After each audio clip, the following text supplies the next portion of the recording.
Welcome to PolyCast, a civilization podcast focused on game strategy. CanusAlbinus, Makahlua, TheMeInTeam, MegaBearsFan. With guest co-hosts, Warning You 2. And I always go Mackie. How do you say your name? Makahlua? Makahlua? I've heard it pronounced 10 I'd rather different get this ways. out now before we start recording. That's all. That's fine. Her name is the most common one to mispronounce by a margin over the years. Since the That's why very I chuckle. beginning, yep. I mean, it's like people have never heard of a silent H before. Or I've never heard of Kahlua. Or they don't recognize it because of the ma before it. Yeah. So, like, you wouldn't immediately think coffee necessarily if you're, like, thinking of somebody's screen name. And then I could see it. I thought Kahlua was a type of alcohol. It is. It's coffee flavored. Yeah. That explains it. Welcome to PolyCast, episode 342. I'm Warning You 2, and our co-hosts are CanusAlbinus, Hello, all you happy little people who are also bigger than me. Makahlua, Did you get shrunk by a shrink ray or something, Canus? What? I'm an ant. TheMeInTeam. The mean team. I've got some nice, fun news for you guys today. Uh-oh. And last but not least, MegaBearsFan. I like fun news. I figured I'd go with the tabloid approach since, Isn't the tabloid approach more like 4 things to do you'll never believe number 3? Oh, that's Dang true. it, Canus, I was about to do that. Aw, I'm awful. We had the same thought, because it's like, hey, there's a new Civ patch. Here's 10 top 10 things, and number 7 you won't believe. I don't know.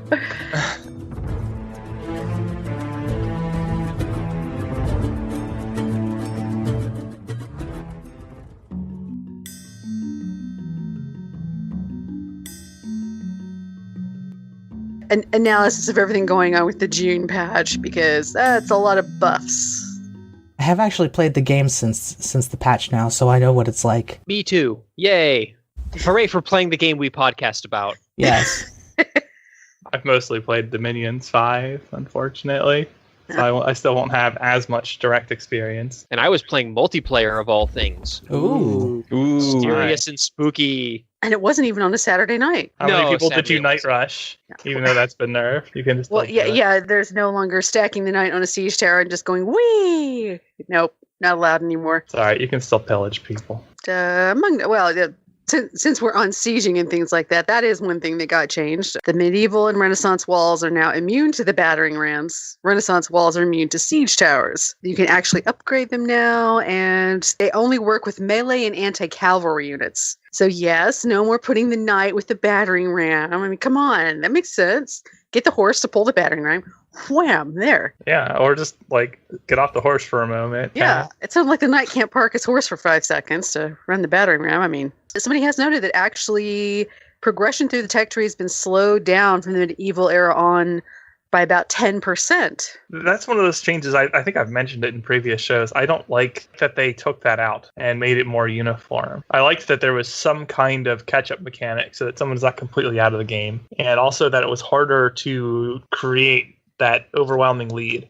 Because one of the biggest problems in Civ is not ending the game when it's over. And I don't think that this is going to help the game end more quickly when someone's starting to run away. But it will make it more difficult for somebody to start taking a lead, I guess. I don't know. Yeah, because It's not a big deal to me. Yeah, the article is saying the feedback seems positive as it slows down the otherwise exponential explosion. Wow, that was hard.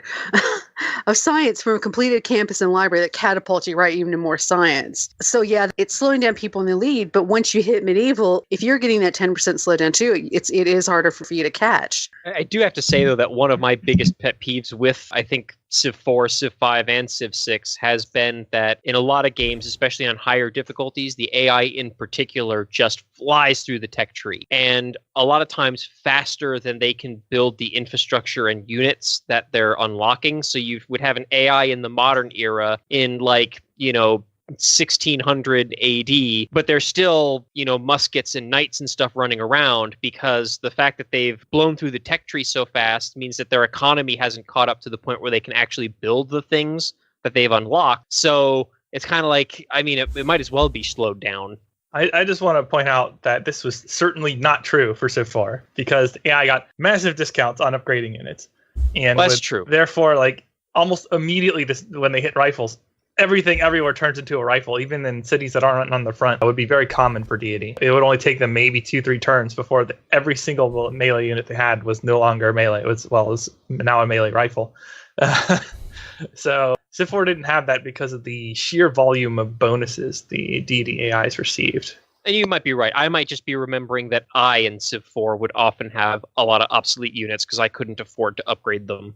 Yeah, upgrades were much less practical unless you built for it in Civ 4 than they are in Civ 6, where for most of the game's life cycle, they've really been the meta way to keep your unit production decent is to build units. And there's actually incentive to build units for cheap and then upgrade them using the policy card discounts. Which is, build them real quick before you unlock the next unit type, and then just spend the 150 gold or whatever and upgrade them. Yeah, the efficiency equation on that was flipped in Civ 4. It was generally pretty inefficient to upgrade units, with the exception like you could use a merchant to get a lot of gold, and then the upside was that you could get the advanced units very quickly. That would have more time to use them against an enemy who does not have them. And sometimes that was all the difference because of how quickly the AI could upgrade, even on I think even difficulty like noble, which is really easy difficulty, relatively speaking, compared to the higher ones in Civ 4.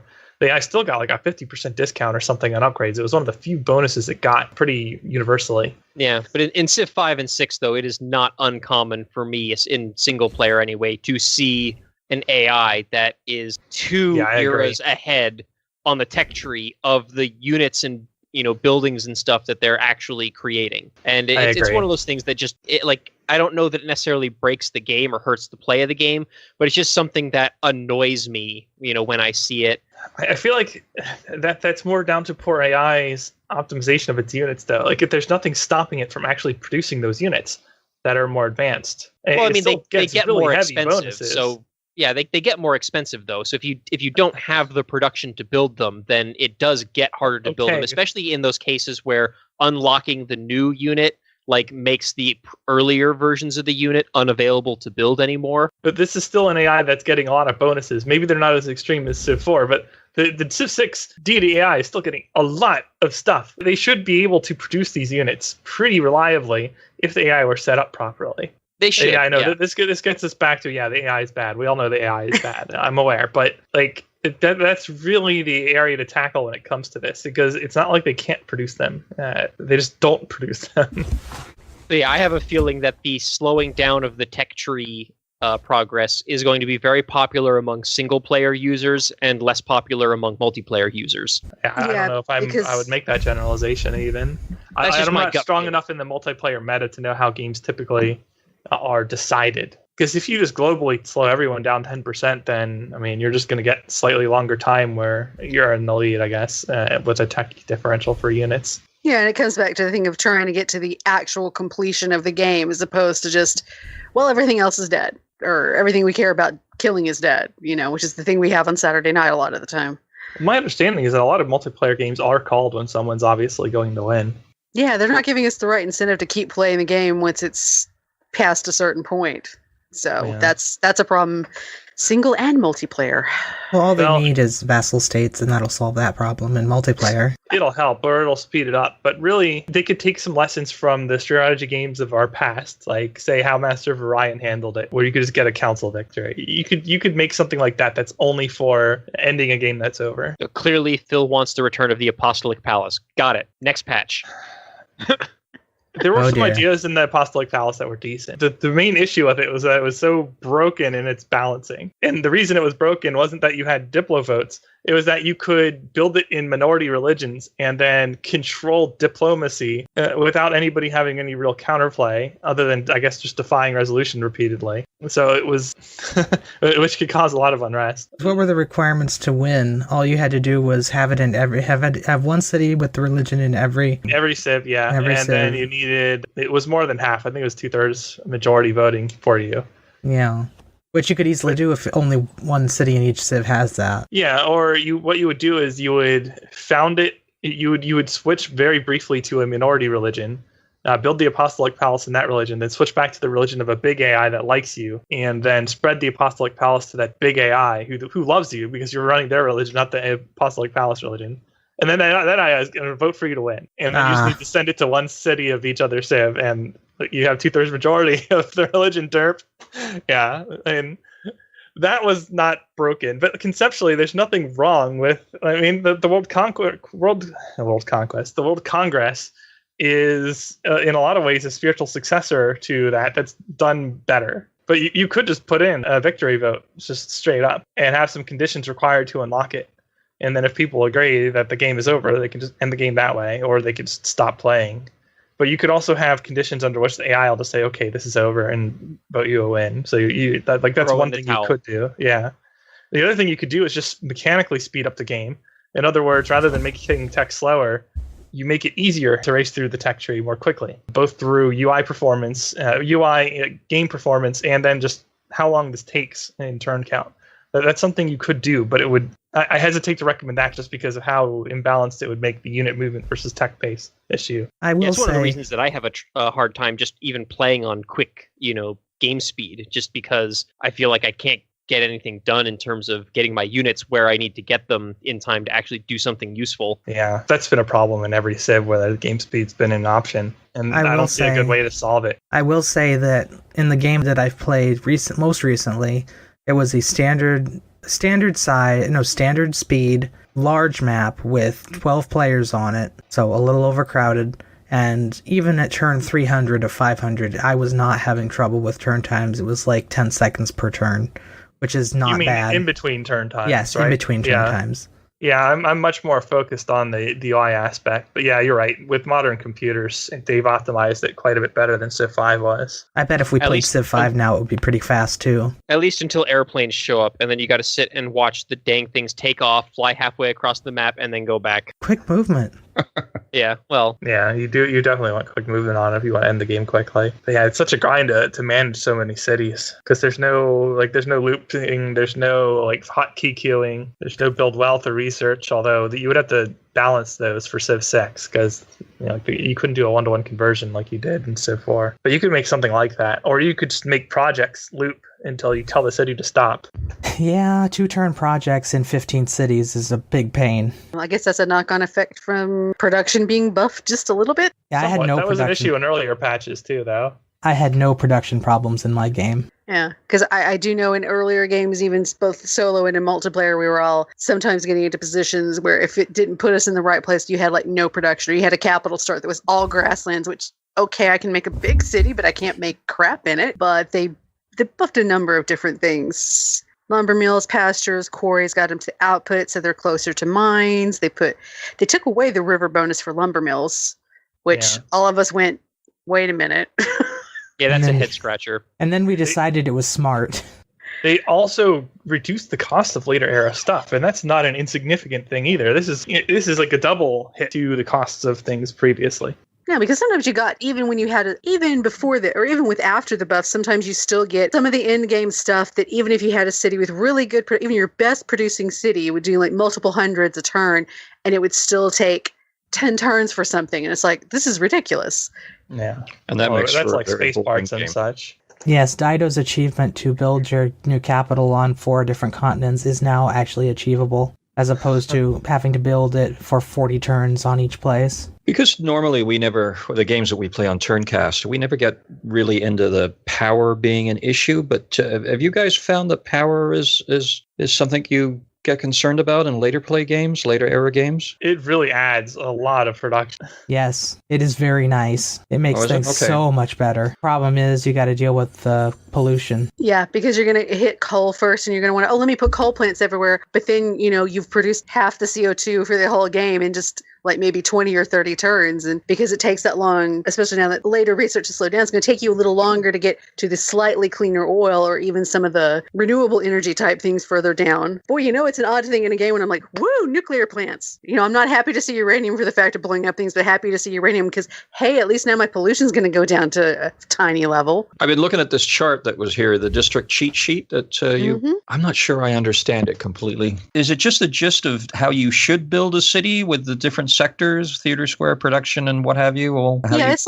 It's like an ideal city, and like each of those, well, they're not districts, but like where they've put a production area together. Like ideally, you've got like a mine and a quarry, or a couple of mines next to the industrial zone. You know, it's like a super ideal city layout, and you could pick and choose bits of that depending on how your actual cities in the terrain looks. So maybe I'm doing it wrong, and maybe this explains why I never do that much.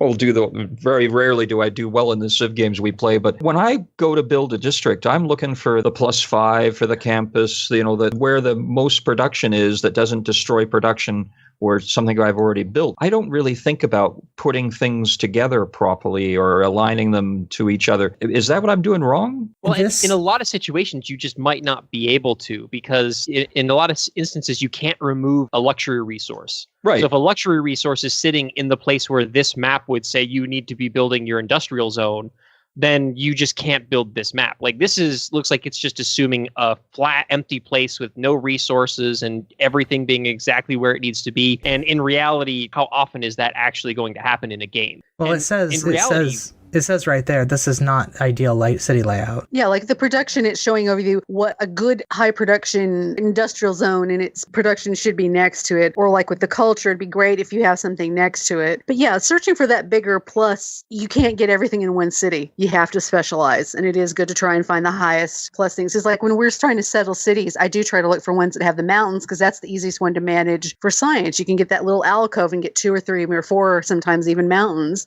And you have this really great science city, but it might be crap for everything else. Industrial is actually the one you probably have to plan for the most now, because you want to put it in a place where you can put an aqueduct and a dam, or maybe even a canal right next to it, because that gives a pretty big boost. Industrial hubs still get, because I think I remember a time in the game where industrial hubs got a bonus for being next to harbors, or was that only ever the commercial hub? That was the commercial hub. The only reason you would put an industrial hub next to a harbor is maybe to build the Venetian arsenal. Okay.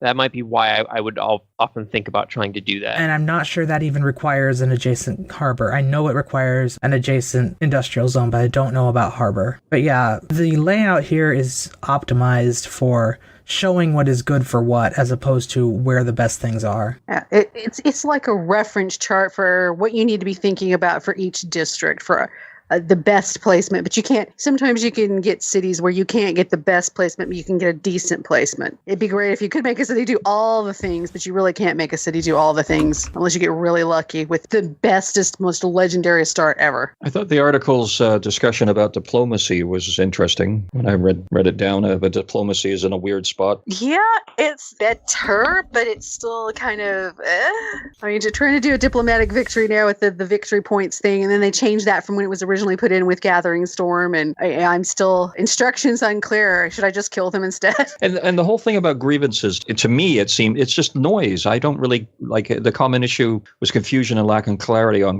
the grievance system. I got to agree with that point. It does seem a little bit weird. It seems like it's something that you have to have inside knowledge of how computers work really well, like programming, to understand how it works. Like, it's not very clear to people who are just kind of playing the game. It's almost like I need a list on the side to look at, if I do X, how much grievances is that going to give me? But then once I've built up X number of grievances, what's the practical effect in the game? I mean, yeah, it makes people mad and less likely to do trade deals. Okay, but the AI is kind of still bad at the trade deals, because that was another thing they pointed out. I think later in the AI sections, they're still rolling up and asking you for random gold. You go, oh, I'm going to make my threats. You're on the other side of the planet from me.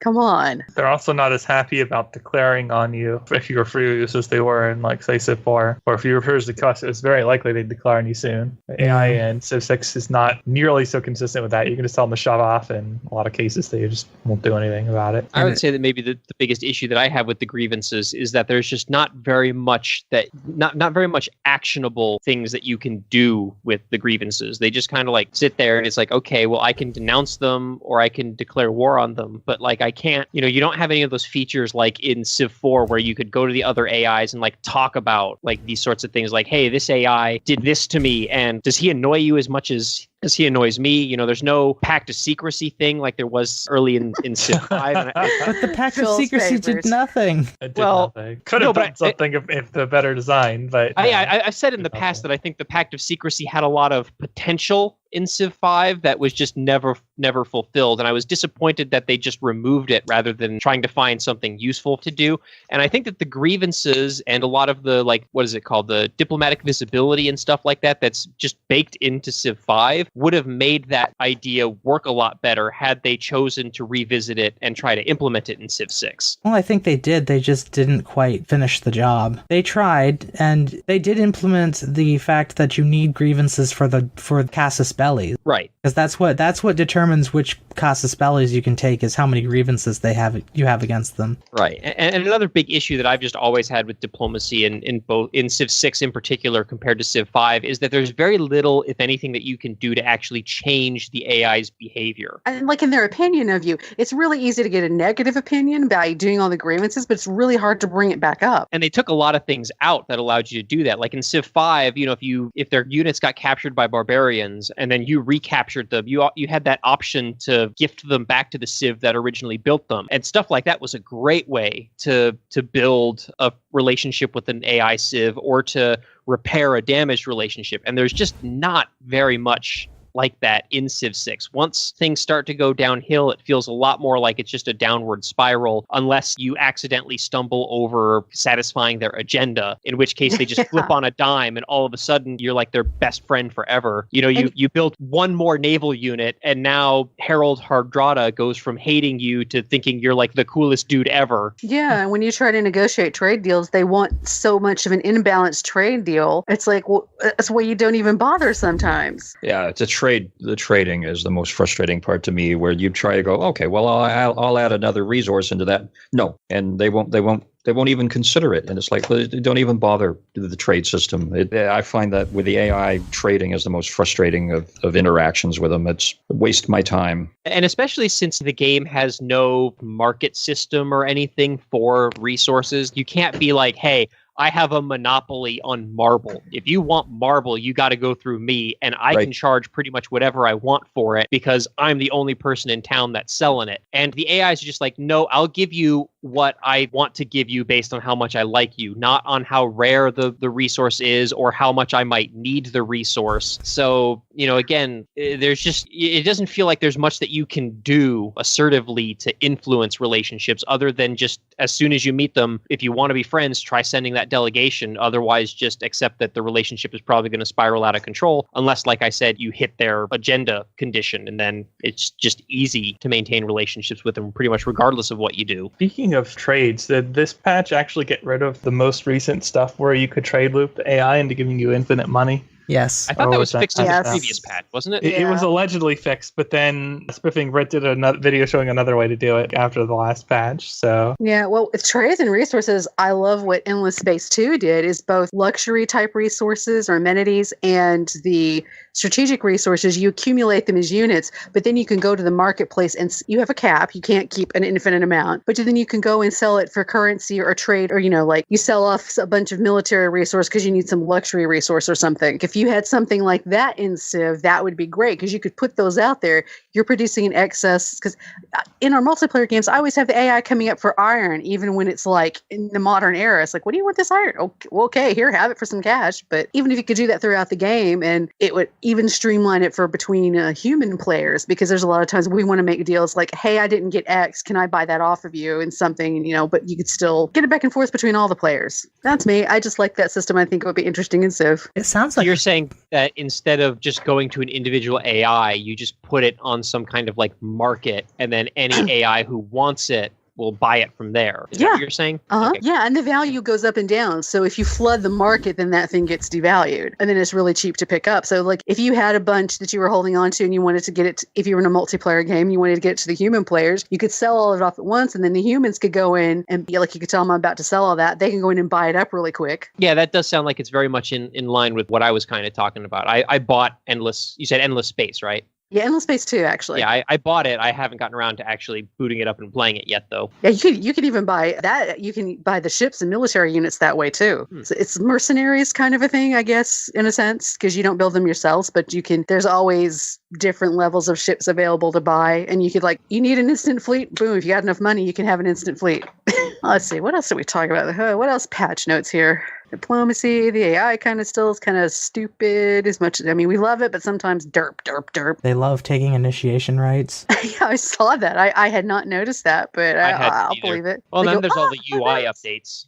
And a lot of those are really nice. Yeah. Yeah, and various quality of life things for different. England, Canada, and France all had some little things. And the power wind. England feels like they get completely revised like every other patch. England is just a completely new civilization. Well, they did get put down to almost as bad as Tamar. But yet no changes for her that I remember. Well, they buffed the Renaissance walls, so...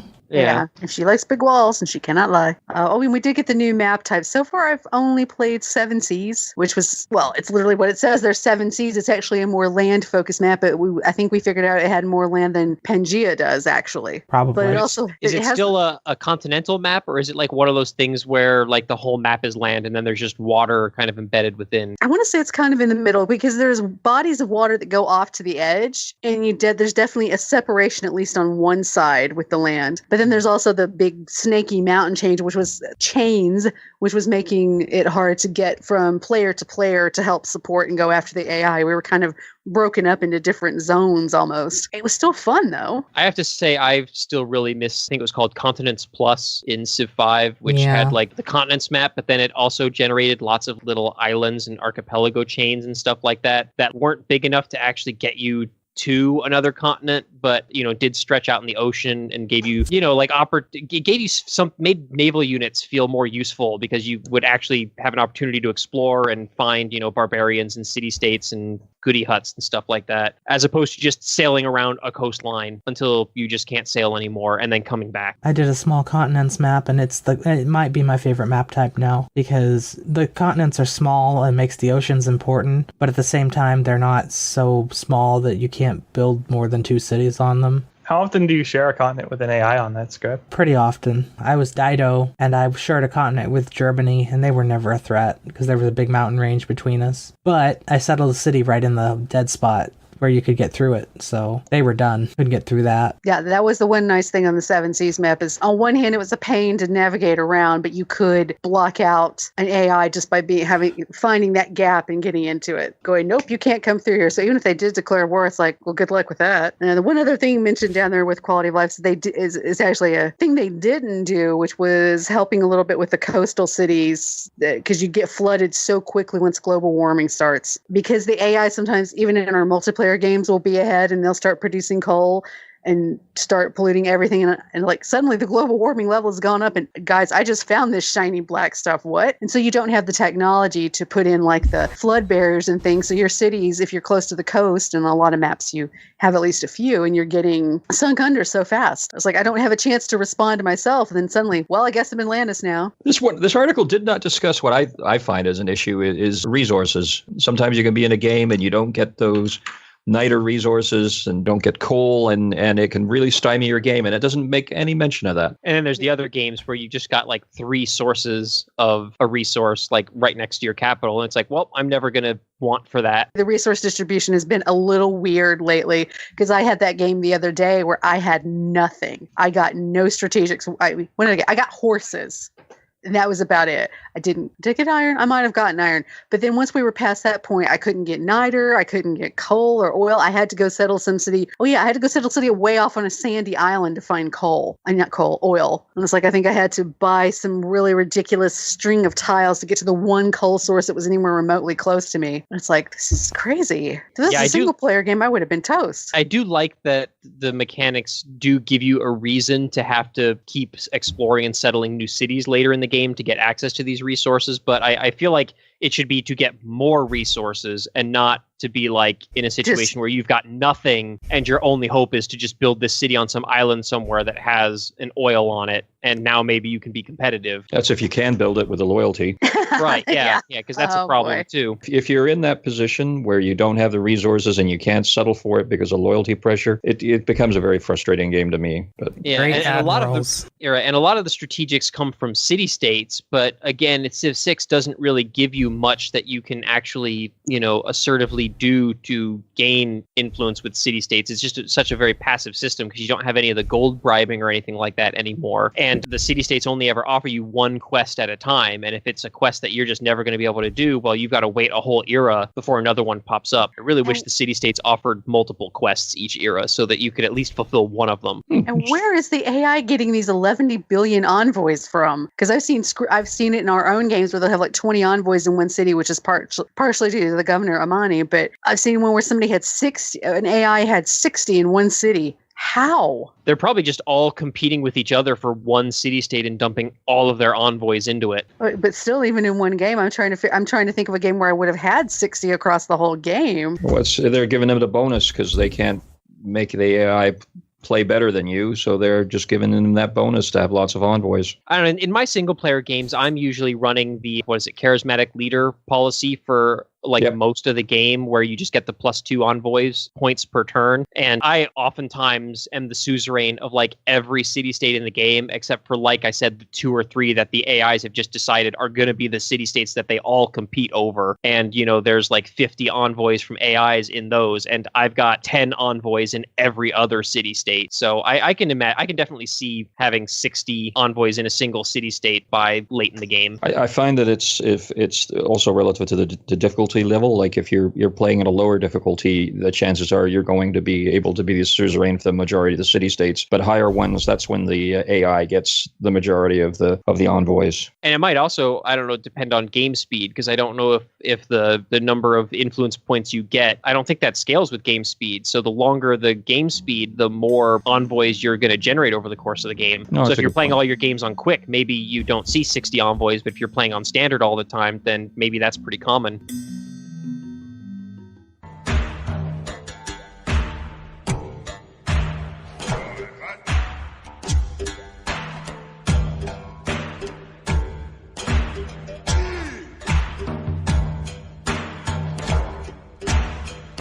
All right, so the next topic is we have a forum topic on Civ Fanatics by A Clue Without titled Devs Discuss AI, World Congress, and Other Things.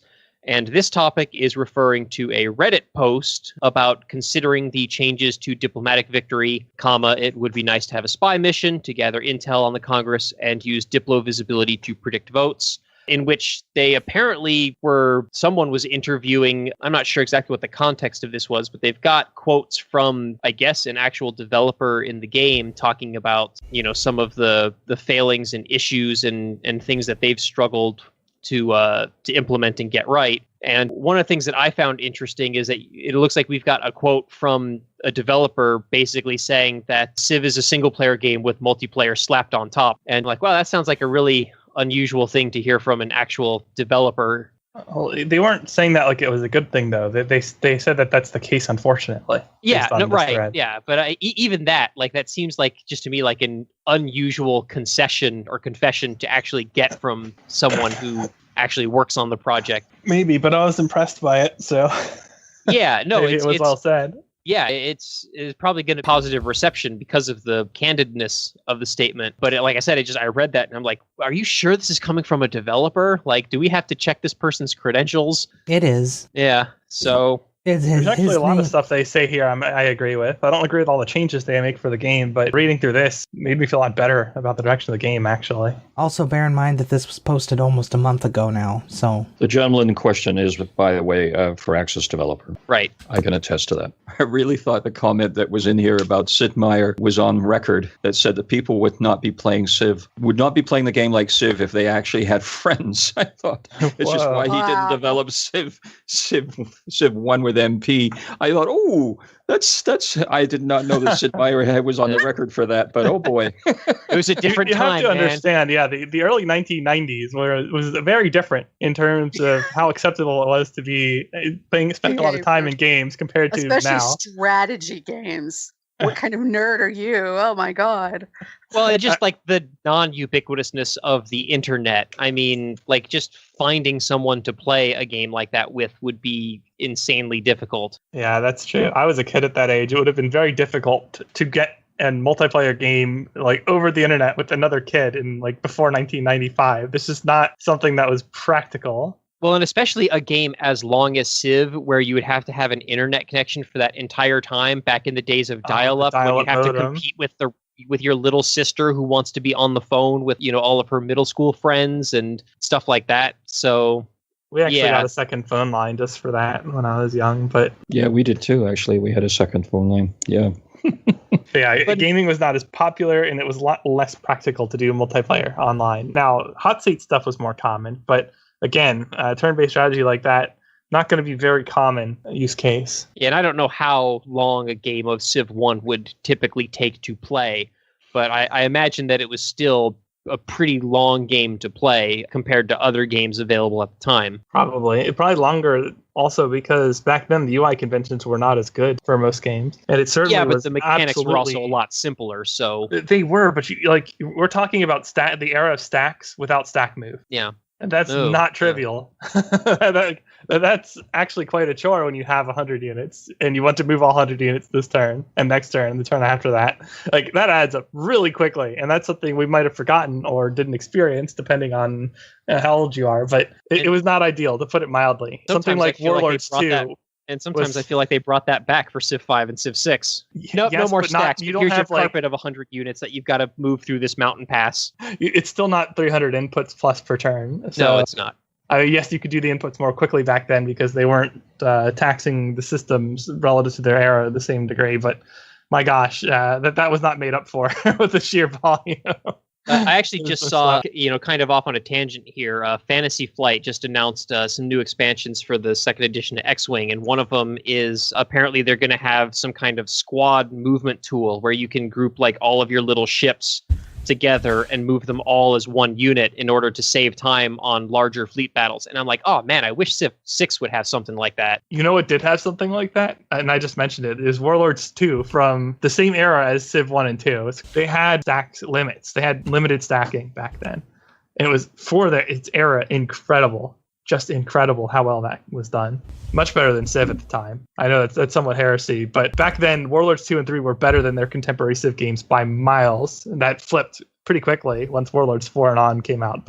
And then Warlords died as a series, unfortunately, because their design team split up. But those are some really good games, and even modern Civ could learn from some of their conventions. Let's see, what else is in this interview? So there's some talk about the ARP role-play element in single-player Civ versus, the almost complete lack thereof in multiplayer. This is one I can't agree with. Like, you really cannot do both. There's no realistic way to do both. Aside from, letting people play on low difficulties and role play against the AI, however, even though the AI is not going to role play back, you just can't do it because fundamentally you are creating opponents with two different sets of goals. So you're going to have two game modes no matter what if you go this route. I could maybe see a situation in which maybe they have a Civ-specific victory condition sort of thing where, instead of the agendas for each Civ just playing into diplomacy, that actually is a victory condition. And then you might be role-playing the civilization a little bit more. And, especially if there's multiple possible victory conditions for each Civ, and either you pick which victory condition you want in game setup, or it's randomly rolled for you when the game starts. So the other players don't exactly know what your victory condition is. And that's something that I see in a lot of board games with hidden knowledge, especially, trader games where traitor games, not trader with a D, traitor with a T, games where, you have the secret saboteurs or whatever. And, maybe there's players kind of in the middle where you don't know what their victory condition is and they kind of act like a wild card. So that's something that I could maybe see working in the context of something like Civilization, but it would be a very different game design to what we have now. That's not something that they would just throw into Civ 6. That would be Civ 7 kind of, we're throwing out all the existing victory conditions and placing them with this completely new paradigm sort of thing. I agree on both counts. You could build a model like that works. It would be very difficult to balance with the number of Civs that are in the Civ game, and it would be a very, very different game from how any of the Civ titles have been so far. But you could make a functional and very fun game with that as long as you had the balance correct. And it would be interesting, but man, that would be so different.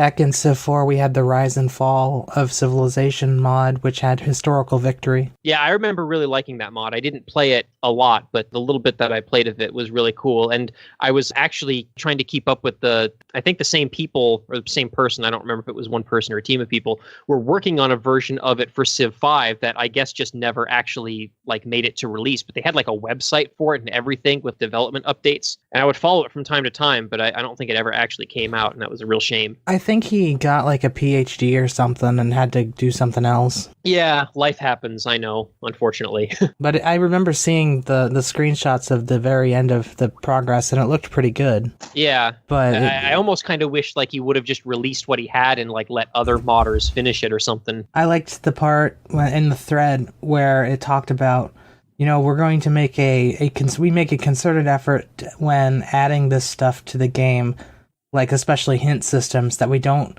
actually make the game lie to the player, which is something that we talk about frequently in context of another studio, but they specifically say true. that Civ is much better about this. They didn't add a system that would have been really helpful, quote unquote, because if they had added it and the change happened on the turn, it would make it look like the AI was lying to you. And it's a very good thing to not do that, because then people get mad at you. Yes. Which mechanic was this?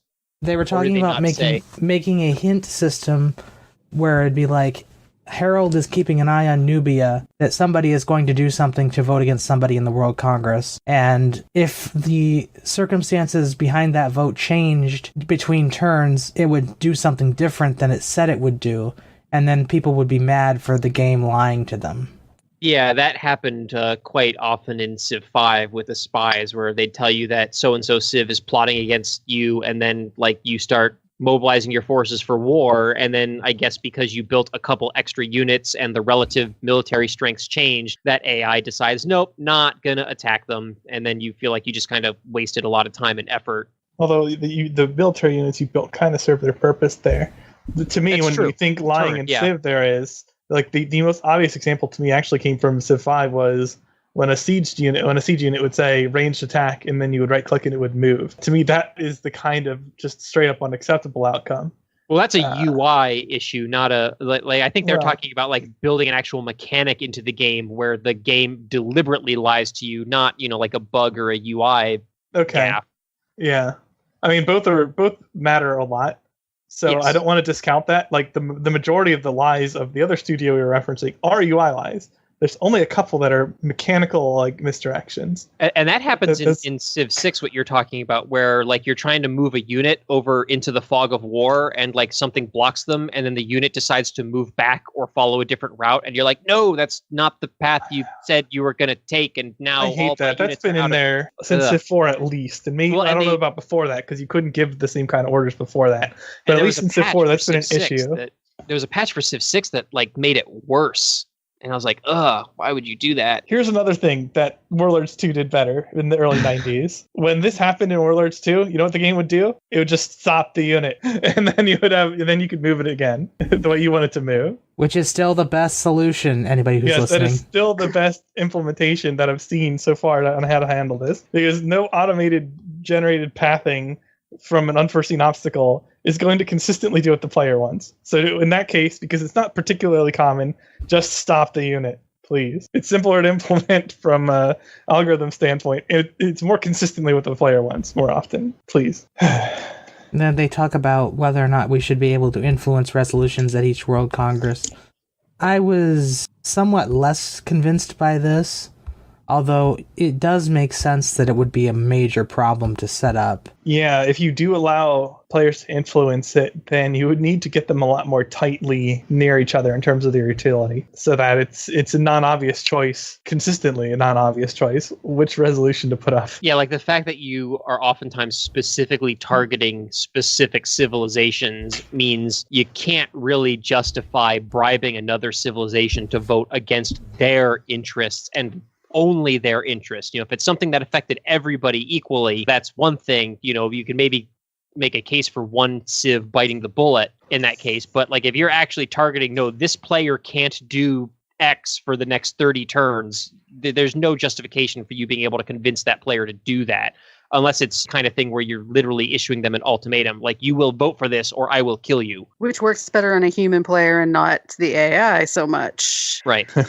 And even then, you have to be careful how you utilize those kinds of things from a practical standpoint. I still feel like the worst issue with the World Congress is just the fact that right now it feels so undirected. Like there's no way to, I'd rather be able to actually just pick what the available resolutions are going to be than to, influence what the other civs are going to vote for. Well, that's also mentioned down here as another problem with it. It's hard to balance because the resolutions aren't balanced to each other, which means that it's really difficult to deal with how, for instance, if you get one type of resolution and you want a different one, you save your faith so that you can, or you save your favor for the next time when you might get something.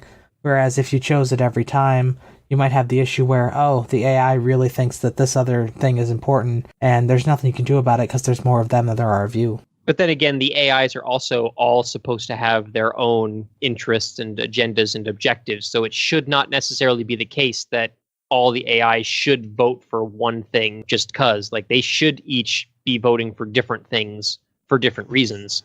There's a lot of shoulds, but this is something where I would say it's probably not that easy to I was going to say they all call on the same AI scripts. So right.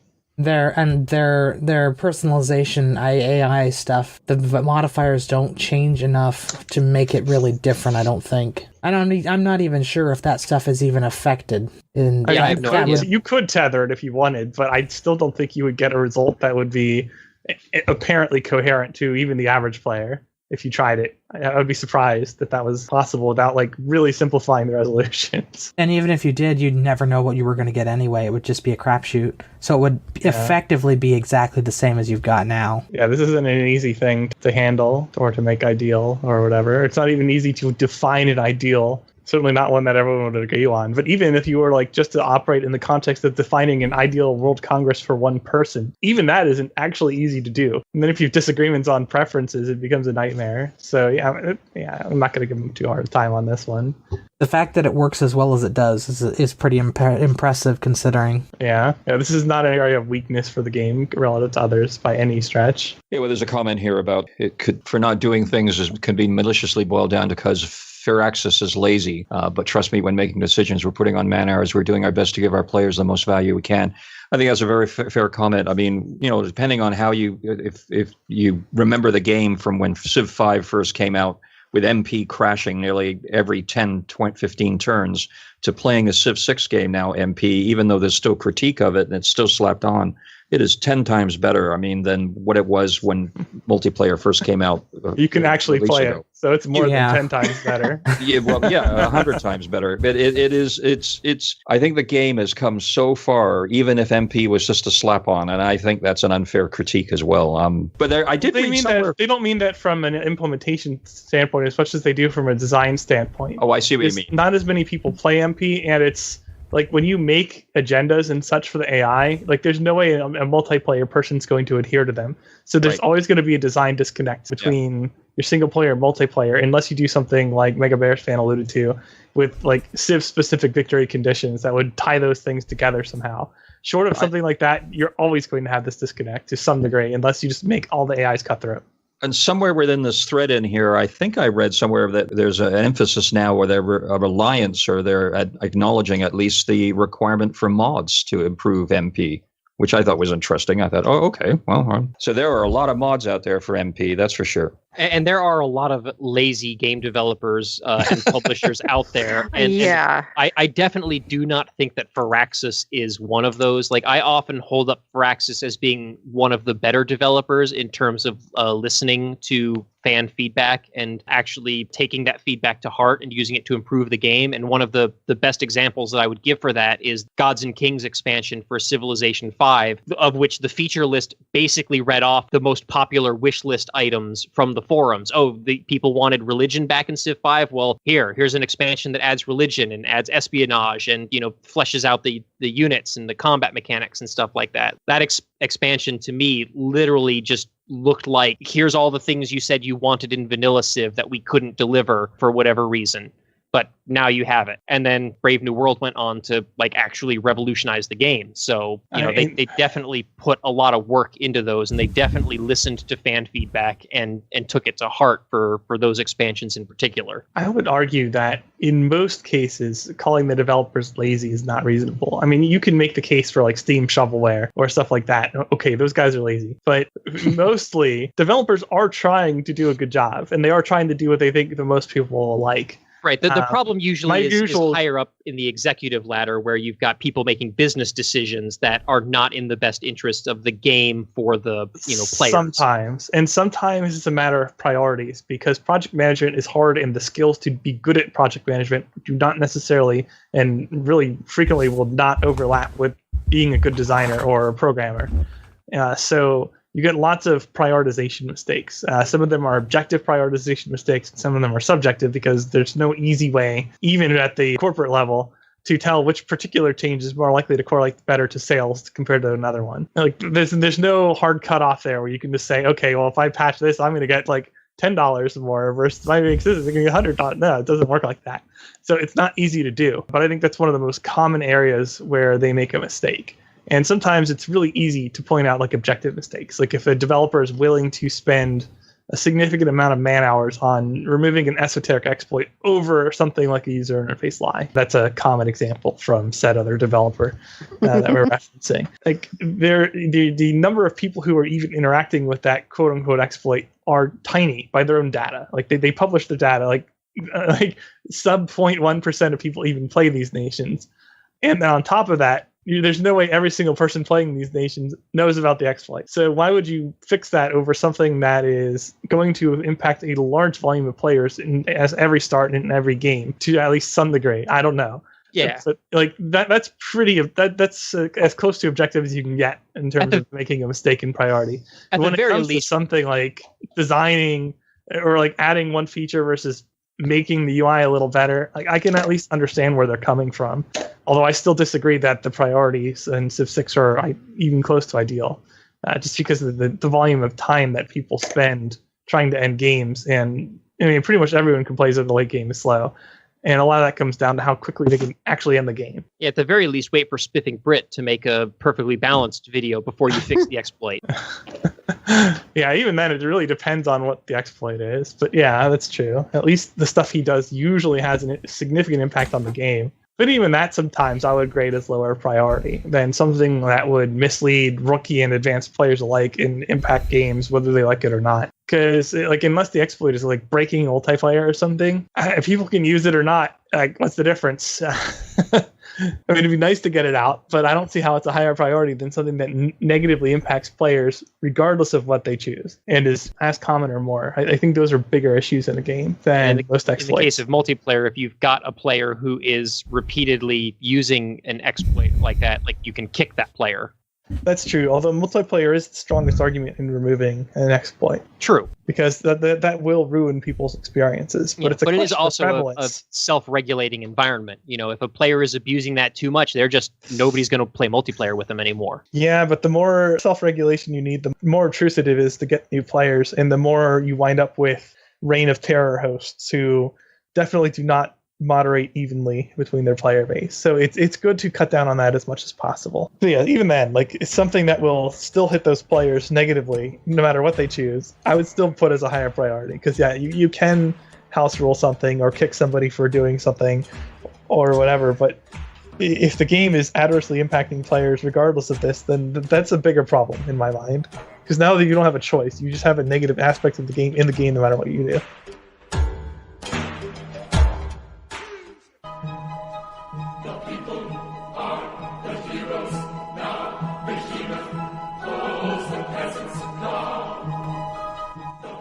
I will quickly introduce this image. Now I'm going to put it up on the screen. Now we've got an image from Timothy Mulligan, and he wants to know why this city is not under siege. Okay, I think I know the answer to this. Let's see if anybody else knows what it is. Range doesn't count? My guess is the governor. Yeah. Yeah. Because I think Victor has a promotion that prevents a city from ever being able to put under siege. But Yeah. wouldn't you see the governor in the picture? You don't see the governor showing. Not if you Well- don't have a spy or something in the city to tell you which governor it is. Yeah, you don't just get to freely see hostile cities. This is a hostile city he's attacking. Okay. Yeah, yeah. yeah. 'Cause Otherwise, you wouldn't be besieging it. yeah. Well, I mean, yes, but it has the little where you would normally see the governor. It's a question mark with a silhouette, so you know Yeah. there's a governor there. Yeah. Right. And I'm And guessing that's the that only governor reason is I can Victor. think of. That's the only explanation I could see. Because it's surrounded on three sides by warriors to our listening only audience. Later. I think if and those warriors all have zone of control in the city. So the only explanation that makes sense is that it's Victor. right, unless it's like a weird bug, but I'm pretty sure it's Not Victor. could be. Yeah. And I think if you had more diplomatic visibility in that civ or had a spy in the city, you would be able to see the portrait of which governor is in that city. And that would confirm it for you that it is in fact Victor. You wouldn't know which promotions that governor has for that civ, but you would know Oh. that that's who it is. You kind of do after the city heals while it's under siege. Yeah, there's that too. I think there's an icon for when cities are under siege as well. So Yeah. It's a little heart thing that yeah, shows there. you don't even have to wait to see whether or not it can heal. It'll show that as soon as you encircle it with your units. I didn't And if realize you are a it was- defender, never allow this. Do not let people surround your cities. Put a couple units on one side of the city so they cannot surround it, cannot siege it anyway. So Especially either- in this case where you've got the rivers and the forests and Yeah. the hills that act as natural defenses. Like you should have put units. I'm assuming they're sieging the AI, and the AI wasn't smart enough to do that. Well, But yes. you should put units. I don't know which direction the invader was coming from, but you should put units behind the river, on those hills, in those forests, so that they have to cross a river and attack you on unfavorable terrain in order to be able to put their units in that position to begin with. Yeah, and river crossing is a pretty big movement penalty and a combat penalty. So by having no matter which side they're attacking from, they cannot put the city itself under siege without crossing the river. So if you just put defensive units on the two tiles opposite the city, you make it much harder to take. Now they have to overpower the city's healing, and you can shoot at them while they're doing that. So it's pretty difficult. Even one more unit past that, and they probably can't take the city because they can only attack it from two directions. And anything else will be very costly in movement and will let them be shot while not attacking you. Like if they try to go around the river and around your defensive units in order to set up an attack later or something, you could just kill those units. So this is actually a good example of how to set up a defense or how not to if you're the AI here. And a case in point of what I was saying earlier, which is that more of the game should be focused on moving units out of the cities and fighting in the open field. Although And this with is- how borders expand, I think no matter what you do, people are going to favor defending within their territory because you can see the attackers that way. Yes. And that makes a big difference because it lets you know where to position your units and like what's hurt, what you can target, like all that matters when you're fighting somebody who actually like tries. I know the AI's tactics suck, but assuming that's not in play and that your opponent is actually choosing to do things based on what he sees, having that vision advantage is a big deal. I think it is. I didn't realize that it was Sparta that it was the other player, Tamar, that was actually asking the question. I thought it was Sparta was asking why it wasn't under siege, but okay. They're kind of thinking, shouldn't you be happy that it's not? Wait. Yeah. Well, Oh. if the user were playing as Sparta, then they would see which governor was in their own city. Yeah. Yeah. I get it now, but it's certainly an interesting discussion. But I think Sparta's screwed actually without walls up. So, but anyway, Very likely. yeah. The archers can wear it down. Well, yeah, enough that the warriors would finish that. Yeah, they didn't put units outside the cities to stop the attackers from getting there, and then they don't even have the walls to begin with. So, yeah, Sparta's done for either way. By the way, if you don't make a couple warriors and position them well, that'll happen to you on deity pretty often. Not always, but often enough.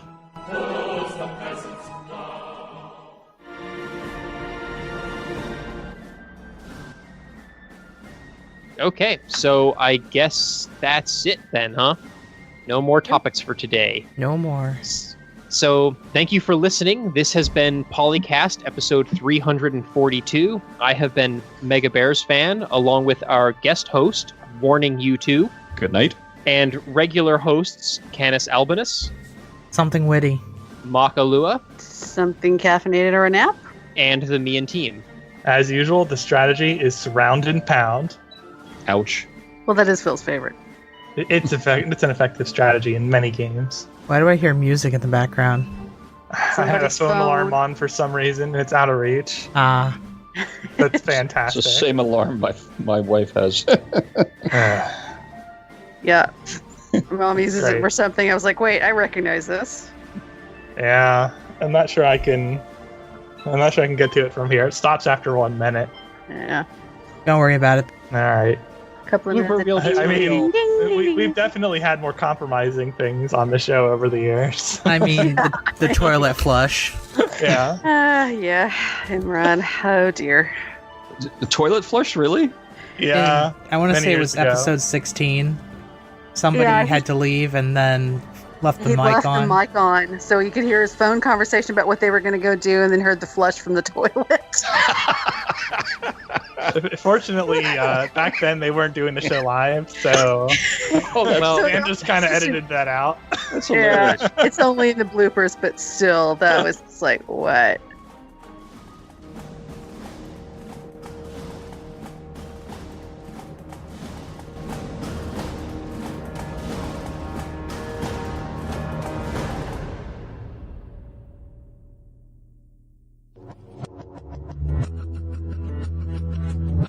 Record date July 13th, 2019. Civilization 4, 5, Beyond Earth, and 6 sound clips copyright Take-Two Interactive. Copyright the PolyCast at thepolycast.net.